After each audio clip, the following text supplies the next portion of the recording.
বিসমিল্লাহির রহমানির রহিম। আসসালামু আলাইকুম ওয়া রাহমাতুল্লাহ বারাকাতুহু।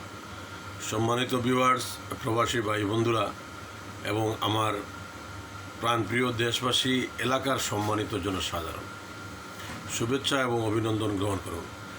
প্রথমত আপনাদেরকে ধন্যবাদ জানাচ্ছি যে আপনারা এই মুহূর্তে আইনের প্রতি শ্রদ্ধা রেখে গণপ্রজাতন্ত্রী বাংলাদেশ সরকারের মাননীয় প্রধানমন্ত্রীর আহ্বানের সাড়া দিয়ে এই মরণবেদী করোনা ভাইরাসকে মোকাবিলা করার জন্য আপনারা ঘরের মধ্যে রয়েছেন। আপনারা সীমিতভাবে বাইরে আসা যাওয়া করছেন এবং আইন শৃঙ্খলা বাহিনীকে সহযোগিতা করে যাচ্ছেন। এমন একটা বাংলাদেশ আমরা চেয়েছিলাম। 1971 সালের এই 26শে মার্চে আমরা স্বাধীনতার জন্য ঝাঁপিয়ে পড়েছিলাম পাকিস্তানি হানাদারের বিরুদ্ধে, এবং আমরা সেই রাত্রেই আমাদের উপর যেভাবে আক্রমণ করা শুরু হয়েছিল, ঘুমন্ত জাতির উপর যেভাবে আপনার পাকিস্তানি হানাদার বাহিনীরা ঝাঁপিয়ে পড়েছিল, তার প্রতিরোধ করতে গিয়ে যেমন ঐক্যবদ্ধ বাঙালিরা বিজয় ছিনিয়ে এনেছিল 9 মাসের মাথায়, ইনশাআল্লাহ আজকে সেই অগ্নিজোড়া মার্চে আবার আমরা একটা যুদ্ধ শুরু করলাম। আবার আমরা করোনা ভাইরাসের বিরুদ্ধে যুদ্ধ শুরু করলাম।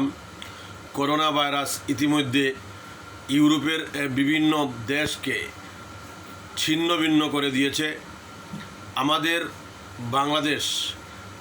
বাংলাদেশ এই পর্যন্ত আপনার সারা পৃথিবীর হিসাব মতে বাংলাদেশ আপনার যদি এইবার এখন থেকে যদি সচেতন হয়, এখনও আমরা আশাবাদী যে আমাদের বাংলাদেশে তাণ্ডব লীলা চালাতে পারবে না। প্রিয় দেশবাসী, গুজবের এই বাংলাদেশে আপনারা গুজব থেকে মুক্ত থাকবেন।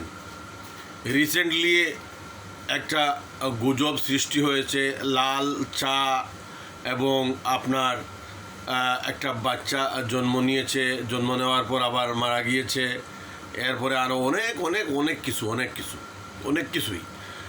এই মুহূর্তে এই ধরনের গুজব রটনাকারীকে আপনারা পুলিশের হাতে তুলে দেন, আইন শৃঙ্খলা রক্ষাকারী বাহিনীর হাতে তুলে দেন।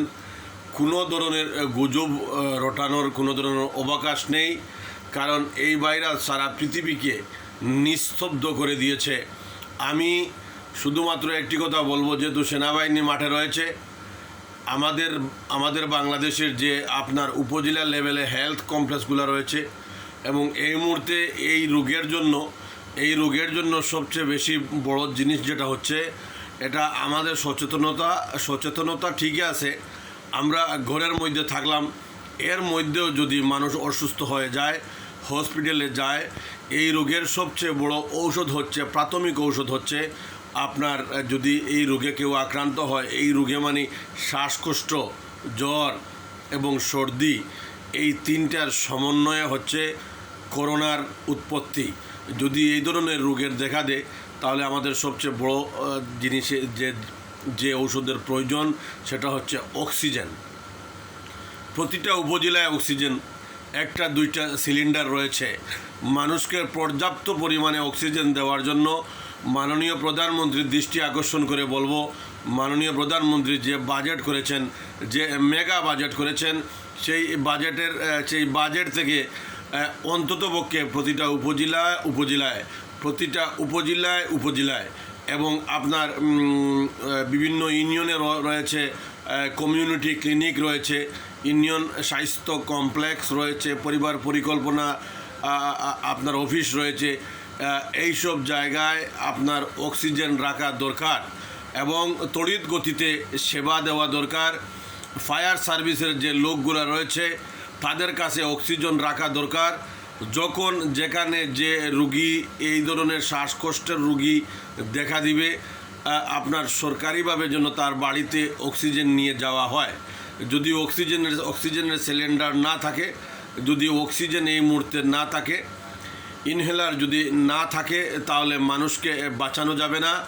এই মুহূর্তে প্রত্যেকটা উপজেলায় প্রত্যেকটা আপনার ইউনিয়ন লেভেল থেকে শুরু করে উপজেলা লেভেল, জেলা লেভেল, প্রতিটা জায়গায় অক্সিজেনের দরকার, অক্সিজেনের সিলিন্ডার দরকার, অক্সিজেনের কোনো বিকল্প নাই। আপনারা ঘরের ভিতর থাকুন, ঘর থেকে বাইর হবেন না। ইতিমধ্যে যারা সৌদি আরব, কুয়েত, সংযুক্ত আরব আমিরাতে রয়েছেন, আগামীকাল থেকে প্রবাসী ভাই বন্ধুরা জরুরি অবস্থা ঘোষণা করা হয়েছে। জরুরি অবস্থাকালীন ঘর থেকে বের হওয়ার তো কোনো প্রশ্নই উঠে না। যে যেখানে রয়েছেন হেফাজতে থাকবেন। মহান আল্লাহর কাছে আপনাদের জন্য দোয়া চাই, দেশবাসীর কাছে প্রবাসীদের জন্য দোয়া চাই, প্রবাসীদের কাছে দেশবাসীর জন্য দোয়া চাই। এমন একটা সময় সামনে এসে দাঁড়িয়েছে, প্রবাসীরা প্রবাসে বন্দী এবং তার পরিবার দেশে বন্দী। কেউ কার সাথে সম্পর্ক নেই, কেউ কাউকে দেখছি না, বাইরের জগৎ দেখার কোনো সম্ভাবনা নেই। যদি আল্লাহর হুকুম হয়, যদি সচেতন থাকি, হয়তো সেই বুড়ের অপেক্ষায় রইলাম যে বুড়ে শোনা যাবে করোনা ভাইরাসের ভ্যাকসিন সৃষ্টি হয়েছে, করোনামুক্ত বাংলাদেশ হতে যাচ্ছে, করোনামুক্ত কাতার, করোনামুক্ত সৌদি আরব, করোনামুক্ত কুয়েত, করোনামুক্ত আমেরিকা, লন্ডন। অর্থাৎ আমরা সেই দিনের অপেক্ষায় রইলাম, সেই বুড়ের অপেক্ষায় রইলাম যে বুড়ে শুনতে পাবেন এই পৃথিবীর মানুষ যে করোনা মুক্ত পৃথিবী চাই, করোনা মুক্ত বাংলাদেশ চাই। সবাইকে ধন্যবাদ।